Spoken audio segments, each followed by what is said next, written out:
got a request some time ago to talk about the books in the bookshelf, and I loaded up a little pile here. And today here in Perth we have the beginning of winter, so you probably hear some of the rain that is coming down here. So I will just start by having a cup of tea here. Oh, stuck together. Okay.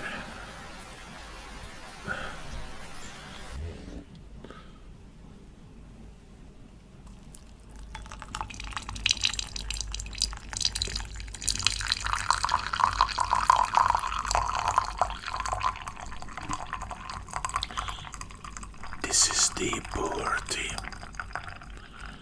It's supposed to be good for losing weight. So, good for me.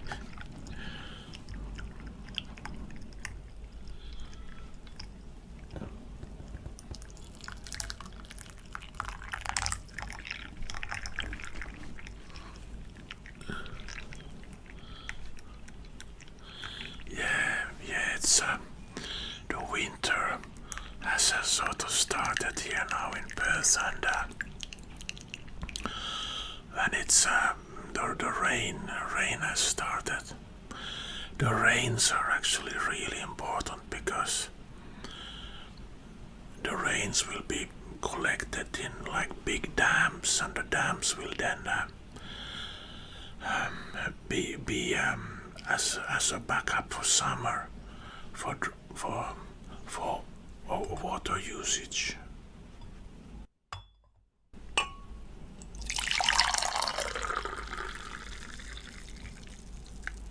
Okay.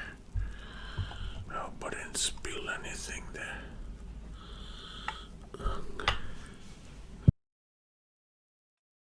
Yeah, just put it away there.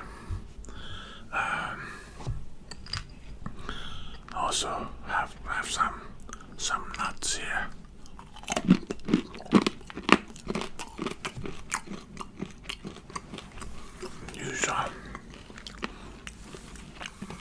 These are nuts coated in sugar, and as you haven't seen before, this is my favorite cup. Yeah.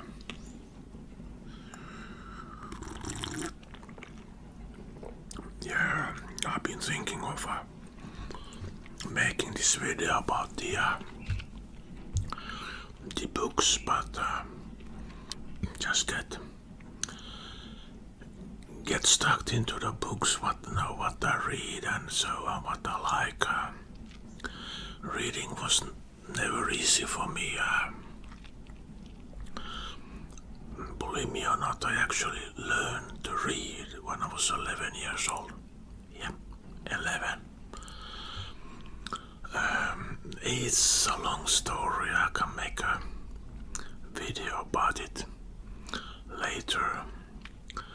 Also, I have severe dyslexia. Even today, when I write something on the computer, I use spell check extensively, so I'm okay. No worries, so guys. So let's see what we have here.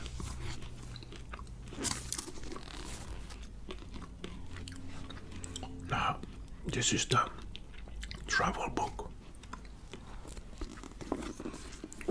Malaysia, Singapore and Brunei.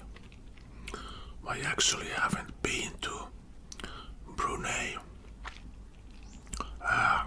but I've been to Malaysia and Singapore, and this is part of the Lonely Planet book. It was started by a man and his wife, Tony Wheeler, an Australian, a long time ago, and they wrote guidebook books, like when I was traveling in the late 80s, early 90s, I used the Lonely Planet book for Southeast Asia. It was kind of good back then, because if there were places that was dodgy or places that was sort of just ripping off the backpackers could then write a letter. Yeah, back then we wrote actually pen and paper letters and to the Lonely Planet office, and if they found it legitimate, they could then publish a travel warning. So if some places were not good, you kind of knew it in advance.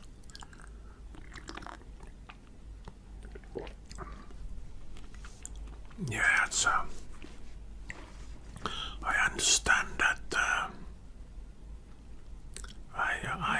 I think it was BBC that was buying a Lonely Planet, and from the Wheelers Copper, and they done really well after that. Yeah. So this is interesting though. Of course, there are a lot of other traveling books here. So let's put the traveling book aside there, and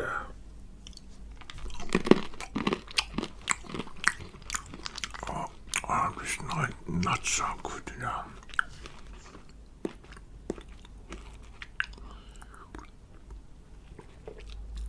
But back in my days when I was traveling, you sort of got these travelers that was following the Lonely Planet guidebooks, and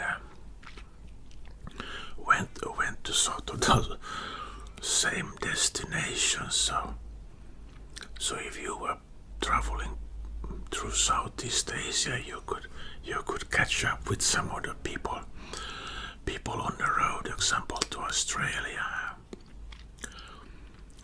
Back in the late 80s, early 90s, Australia was a really good destination, and all of Southeast Asia was too. The next one.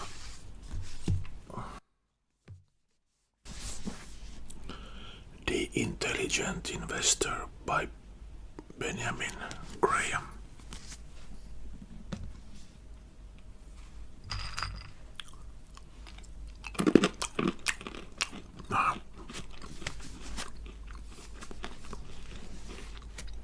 I'm a big fan of Warren Buffett, and he said that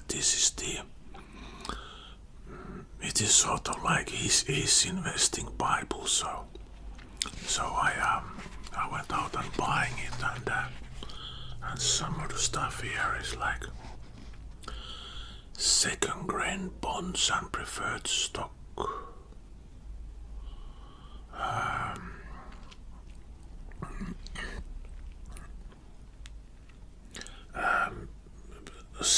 Some of this can be a little bit hard to read, but it's sort of like updated, and it sort of gives you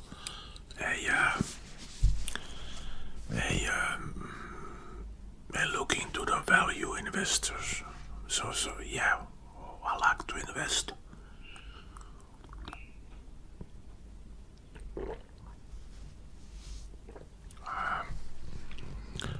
And I don't know if I come from a wealthy family. Well, we were farmers. My dad always had tough with money, but he had an older brother that was rich. I mean, real rich. So it's a little bit like the story, Rich Dad, Poor Dad. Dad's brother was a little bit aloof, so you didn't talk with him so much, but you met up with him, and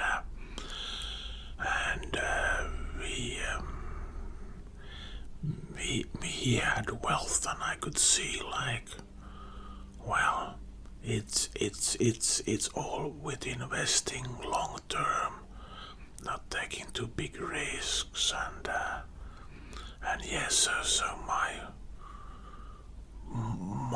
interest in investing started early, and it's sort of been mainly property, and then it's been shares, direct shares, and I have quite a lot of investing books, and well, I could go forever on about investing here or there, but today is kind of good because you have access to more information, like just from your mobile phone you can Google and you can find good investment information, but you just have to sort of weed out the one that are not legitimate. And for me personally, I kind of like investing that is kind of slow, steady, because you sleep well at night. You sleep. You can have a passive income, and example, you have rental properties. You look well after your renters. See that they're well. Look that they're happy, and the rent come in, and yeah.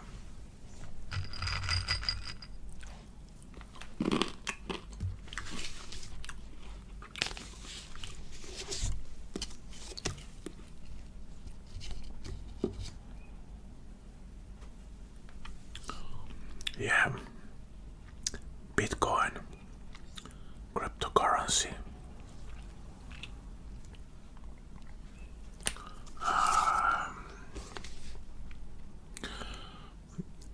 This is another subject that you could talk for another 3 hours easily.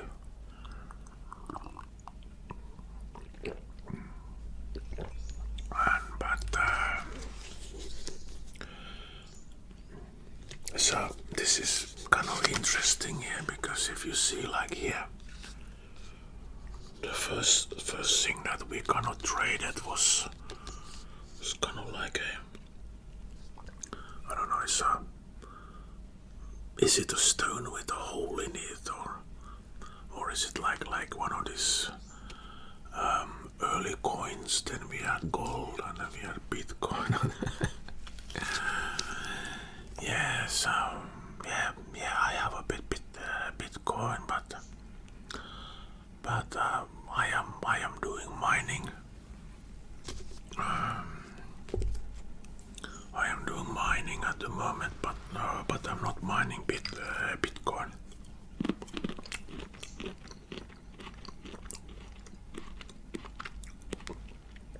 I am mining what you say, like altcoins, alternative coins.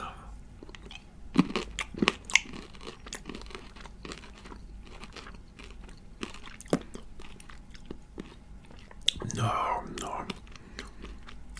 I don't have a Lamborghini. Not a Rolls Royce either,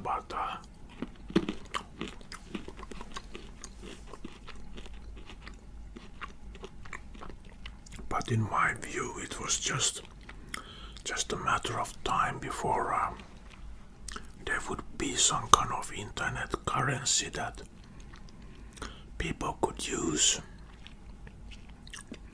like run underworld there are a lot of people that basically don't have access to a bank account. And for whatever reason it may be, so then it's something like the Bitcoin they could use. Most, I wouldn't say most, but a large portion can get hold of a smartphone. And with a smartphone you can have your own wallet. But that's another discussion about another time. In the bookshelf, you can do it. This is a motivational speaker called Paul Hanna, and an example. If you look in the books, I don't know if you can see it here, but I'm kind of like made careful notes. I've been underlying, and I can just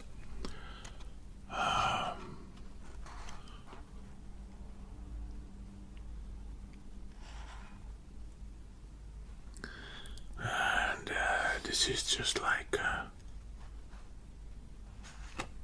this is a chapter called Forgive and Heal Your Life. And he said, at a follow-up seminar, Reg came up to me and told me how things had panned out. He was now back on speaking terms with his brother, and his kid were having the time of their life with their new cousin. But most of all, Reg said that his own performance at work had improved dramatically, with everybody noticing his new life. So I think this was there's my nose. This was just to give up like grievances that you maybe hold and if possibly forgive some people, and if you can do that, then you know that can free you energy.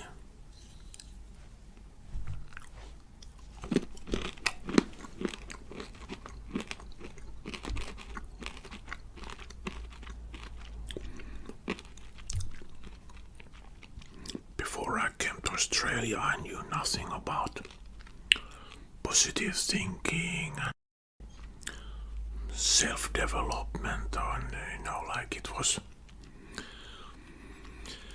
was something that in the late 80s there was a little bit around, but it wasn't like today that there's a lot of things like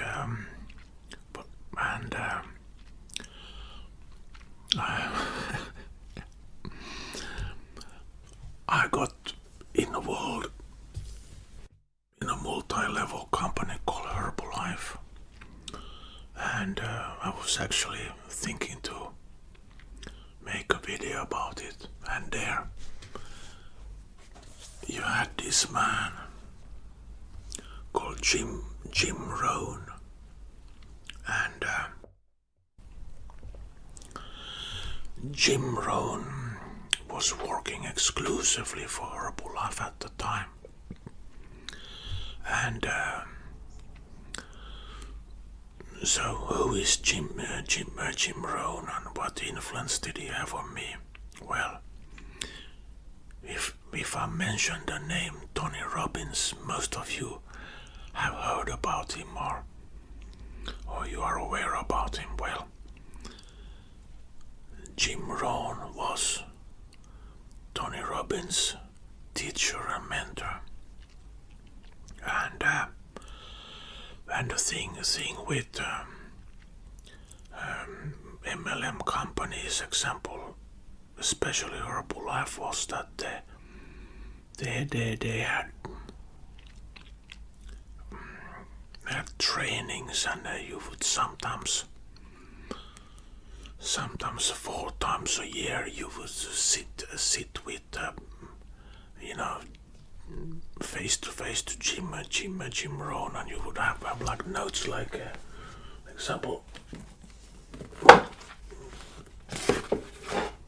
example, this is one of my journals here.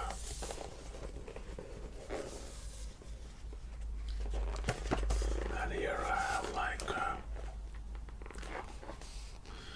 make more commitment of my I'm committed to get wealth from Herbalife, and also Jim Rohn training. Read the book Think and Grow Rich. I have somewhere in the bookshelf. I have the Think and Grow Rich.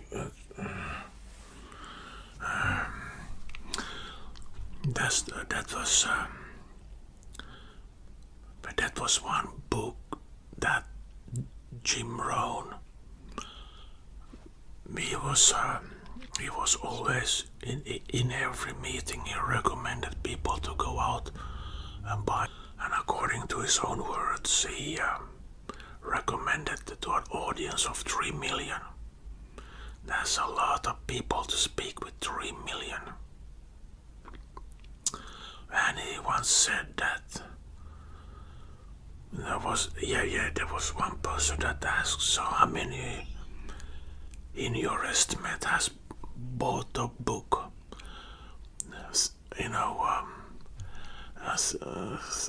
Think and Grow Rich. So very few. And he also then recommended the one called The Richest Man in Babylon.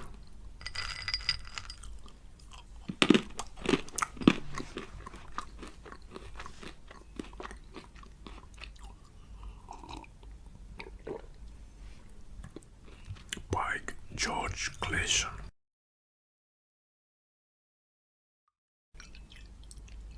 The book is about, I guess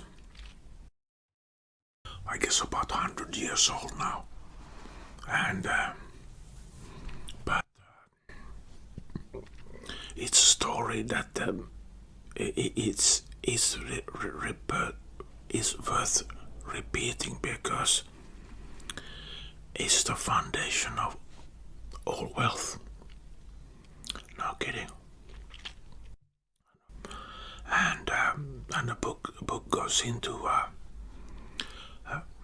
when you get paid, when you get money, when you get a salary, when you get income, who should you pay first? Should you pay the baker? Should you pay the shoemaker? Should you pay other people? No. The person you need to pay first is you.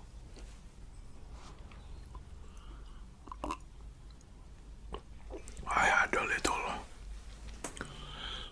I kind of didn't really understand this first, like pay myself first, but then I got it, penny dropped, and it was, let's say my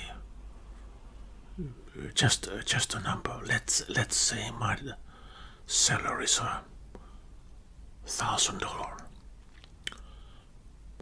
Before I pay anybody, I put away $100 automatically into a savings account, and this is money that is only used for investing. It will not go on traveling, it will not go on holidays. And yeah, it was. But when you put money away, that money start to grow, and then after a while you think, oh, good, I have a nest egg, And guess what? I found in my life it's you sleep much better when you have money in your bank account. Much better you sleep when you have much more stress. Much less stress than before. So this book then, The Treasures of Quote by Jim Rohn, America's former business philosopher. You know, even today, Jim's philosophy, he kind of guides me. One of the things he always said, leave the place better than you found it. So, example, when I go to a coffee shop with my client and we buy some food or coffee and like that. And this is our table, and instead of just leaving everything around the table, so the waiter had to pile everything, every plate together and collect everything from the table. I pile it up for them. Pile it up, and I'm not kind of cleaning the table, but I'm making it easier for the waiter or the waitress to clean the table. And you know, and it's so unconscious habit already. So I had to stop myself one day and think, oh gee, like, why do I do like this? Jim Rohn. I will just read you one thing.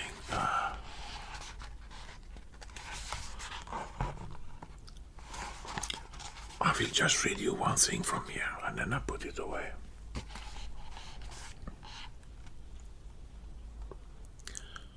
Books, library, reading. Most home valued over 250,000 have a library. That should tell us something. Everything you need for your better future and success have already been written. And guess what? It's available. All you have to do is to go to the library. But would you believe that only 3% of the people in America have a library card? Wow, they must be expensive. No, they're free. And there's probably a library in every neighborhood. Only 3%. Miss a meal if you have to, but don't miss a book. Some people claim that it's okay to read trashy novels because sometimes you can find something valuable in them. You can also find a crust of bread in a garbage can if you search long enough. But there's a better way. Jim Rohn.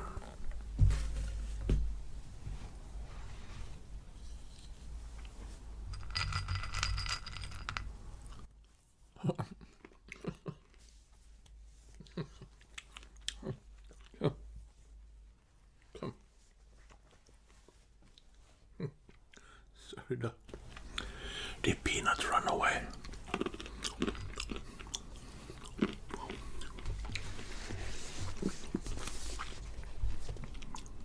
Atomic Habits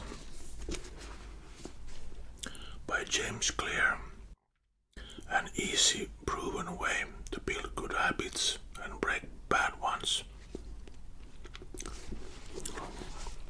This is a fantastic book. Many of the things we do are habits. The way we drive, the way we have a shower or like that. And this is like habits we can change, and they can make a big difference in our life. Let me give you one example. Making your bed in the morning. Now, how could making your bed in the morning make a big difference for you? When you make the bed in the morning, that I do my bed to perfection. I mean perfection. All the I just fold everything, make the bed really nice, and it's the first small accomplishments of the day. Before you have breakfast, before you do anything, the small accomplishment that I did. And what it does, I already achieved something, but this is then setting the basis for achieving more things. Get rest, have breakfast, go to work, feed the cats, be a productive day. So making the bed, it's sort of little discipline, but it become a habit, an automatic habit. Saving money is a habit. Paying your first, when you get money, paying your first is a habit. And good book, highly recommend it. Here in Australia this cost $35, but I got this from one of these second-hand shops for $4.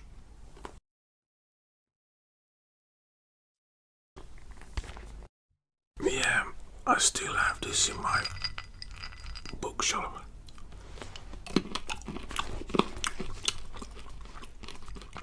An introduction to advanced spoken Japanese.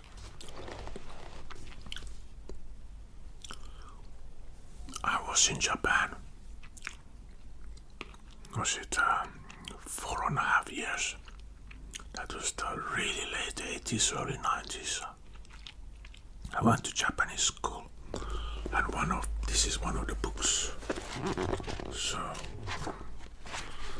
example, this is one of the pages here. So, I haven't practiced anything, but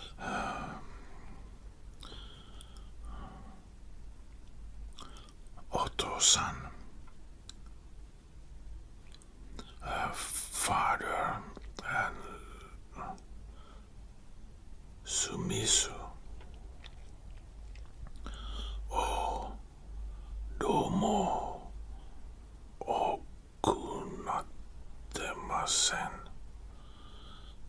Yeah, I can't remember that.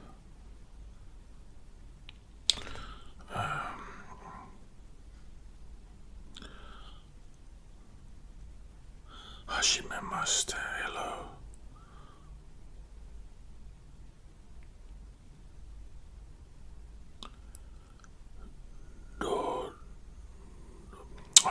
Dozo yoroshiku. But this is a great. There's one person that is greeting another one. This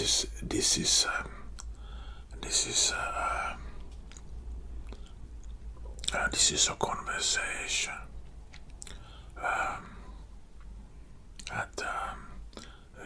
Japan has three kind of languages.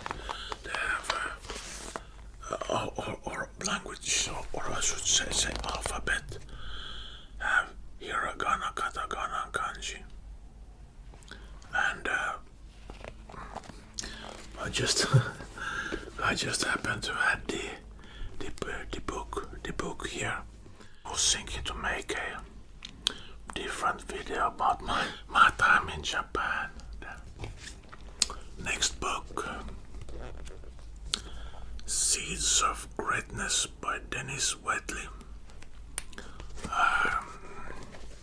Like this is a book that,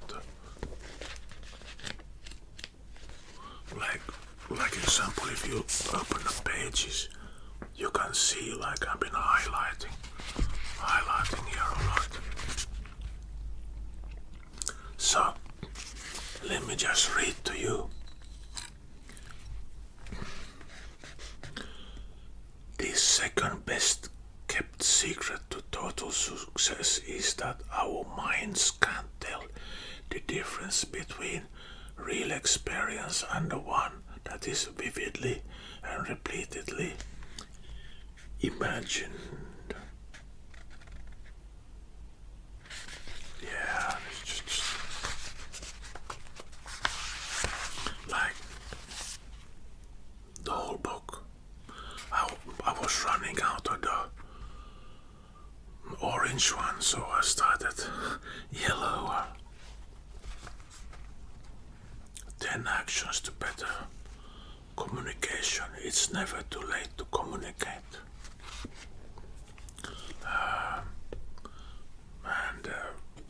And I was just covering with this kind of plastic so I could have it in my bag.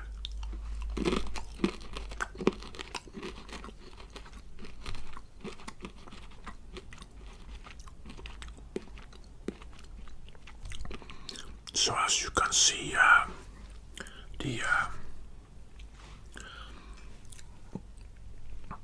this positive thinking and personal development has been a big part in my life.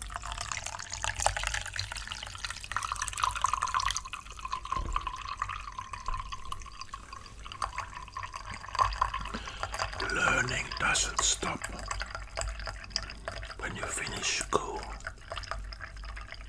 It actually really starts when you finish school.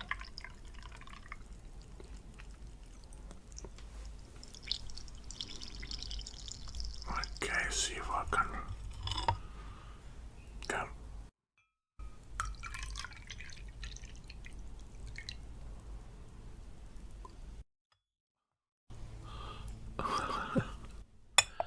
Yeah, I don't know if I'm doing it the right way,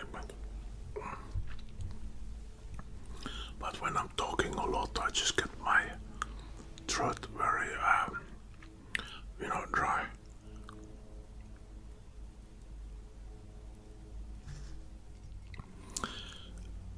Okay, we put that away. Now,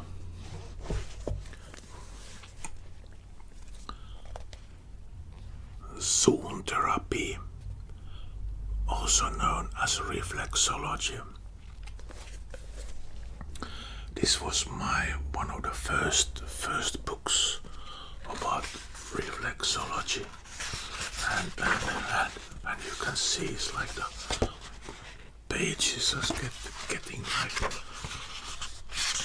like a yellow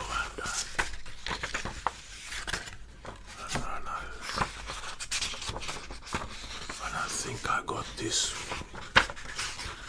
When did I get it? Yeah, 1986. But you see here, there's a picture of a man and meridians. What reflexology is a way that you can work the body through pressing different reflex points that has a different part or different organs in your body, and reflexology is nothing new. Reflexology was around in ancient cultures, like for centuries, like way before the modern medicine really came and we had good ways to treat the body. Like people knew, like if you press in a certain part of the foot, that could relieve like tension or headaches, and it was just reflexology. I think it was a Swedish man that put it together into a map, and then it sort of becoming more popular. You got like schools that teach reflexology, and I've been using it a lot. I had actually a 33-year career as a masseur. Yep. Swedish style with oil. And here is one of my massage book. This is athletic massage, and this is from this is the 19th of the 11th, 1988, here in Perth, and you see here you get like different kind of strokes and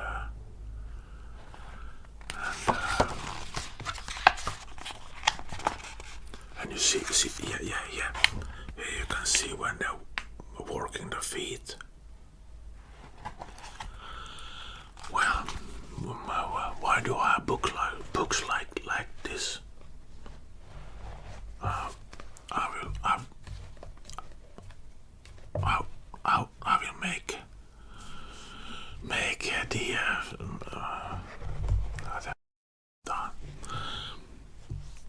I try to keep it short here because the video is becoming long. My mother became ill when I was 13 years old, and she got manic depressive and schizophrenia, and eventually she then came home from hospital, and she gained a lot of weight, and I wanted a way I could help her mom, and I was looking in the library, and I found reflexology. So what I started to do, I started to give a foot bath to mom first, and then I started to do the reflexology on her, and she came better. But then in our neighborhood there was actually one lady that was a qualified reflexologist. So I organized 2 gift vouchers for my mom and dad, because I knew if I just give it to mom or dad, they wouldn't go, but if they get it first together, then they would go. And what really sold me on reflexology was that my dad at the time had vertigo, and he was just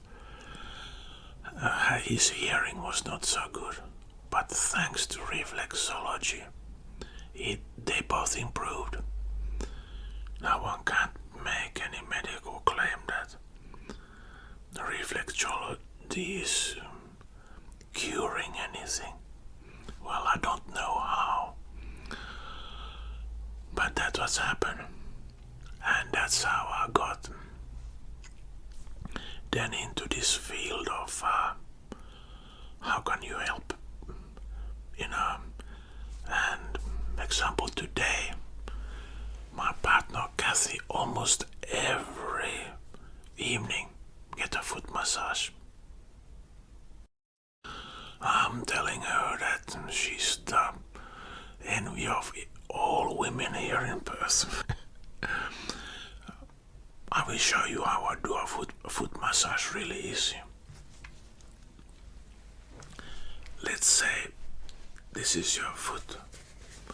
I take a towel, I put it over the feet. This is the top of the foot, this is the bottom. So then what I do, I press like this with the thumb, both thumbs.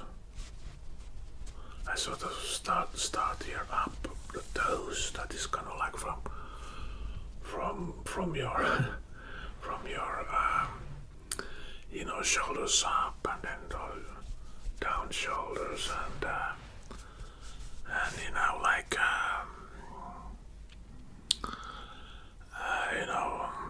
hips and legs and back, and but what is easy is just if you press through the towel.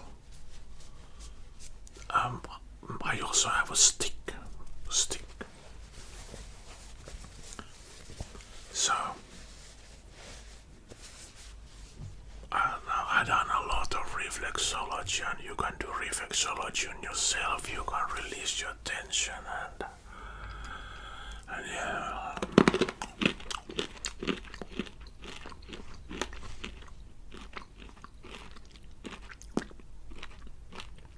When I was as busiest, I did over 600 massages a year. For me, that's quite a lot.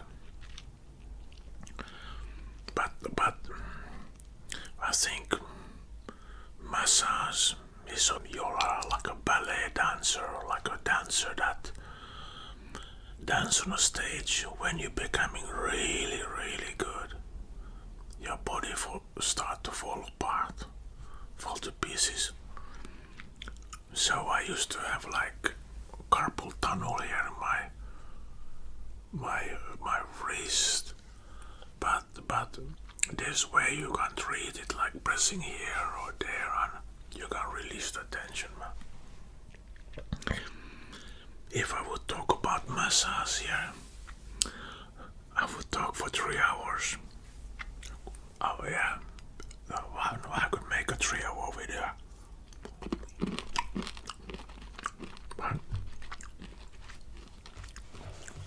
But try not to make this video too long, because it's that is such an interesting subject.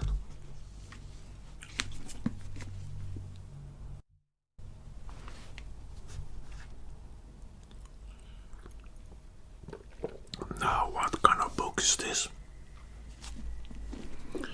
This is a Swedish book, and it says everything about the love's pleasure.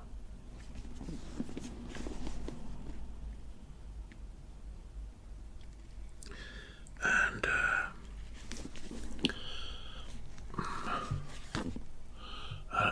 I got it in Stockholm 1986, and I've been reading it, so it's kind of the pages are falling off.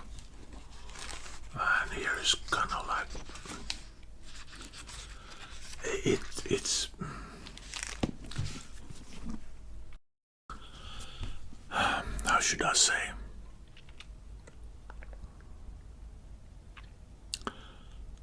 What is wrong with this picture? A man reads 20 books about investment and 0 books about pleasing a woman. And then he thinks he's going to be a masterful lover. I don't know. Maybe if he has natural talent, but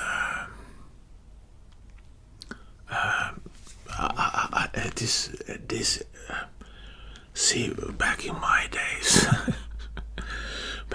days, there was no internet, and there was sort of like, the big boys had a few magazines, but the magazines, they was just like magazines. They didn't really like have any substance. This is substance. This is good. This is actually teaching you valuable lessons, because I don't want to preach here, but we as men, there come a point when we just can't not try to look good anymore. We have to deliver. We have to deliver, and when if you have no knowledge, if you have no skills, and I know when if you're talking about pleasing a woman, that is just you need to get everything right. I mean, it's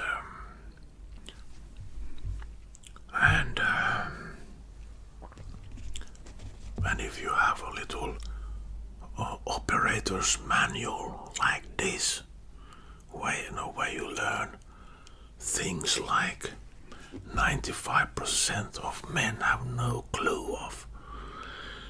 You will be on a level that it's almost unfair, and the women will remember you for the right reasons. As I said, I was doing massage for 33 years. You have no idea how people can open up when they get a massage and tell you things that they would not normally do under normal circumstances. And well, this could solve a lot of things. Well, yeah, I have more than one book. I have a whole library. Yeah, serious student.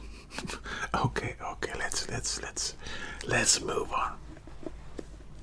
What I'm reading now is this. Is here in Australia there's a man called Noel Whittaker.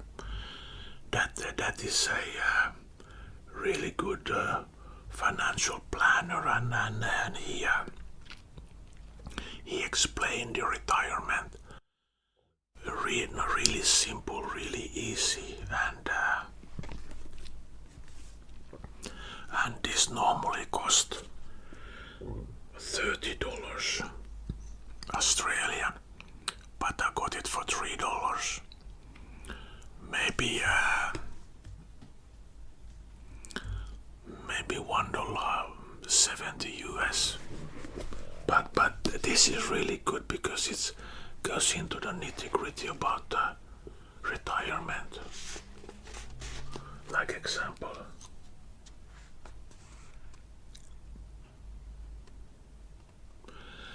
outliving your money or having to deal with unforeseen life events are other serious risks. Changing rules are a risk that a good financial advisor can help you reduce. Market risk can be minimized by diversifying your investment and keeping cash buffer. Credit risk is reduced by researching investment opportunities with due diligence and by diversifying your investment. Reinvestment risk must be assessed at any point that you consider disposing of high-quality assets. Investor psychology. The mind is a fascinating instrument that can make or break you. So yeah, this is what I'm reading at the moment. I eat 60 a little while ago. This month I will be 61. I can't believe it. The $3 I spent on this book have already paid itself back. And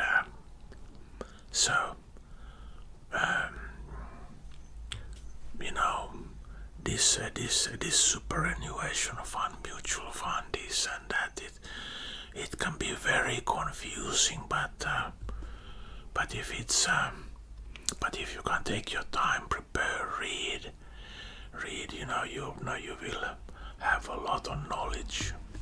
And I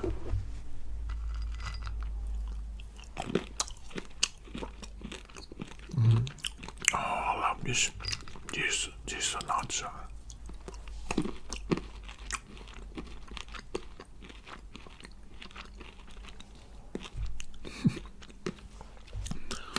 So I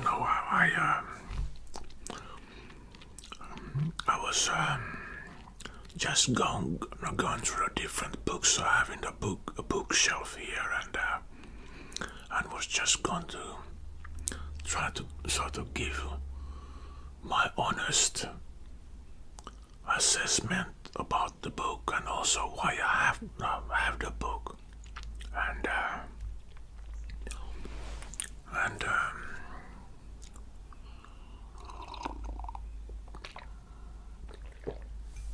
so what you see here is just a little part of the books I have. I have more books in my office.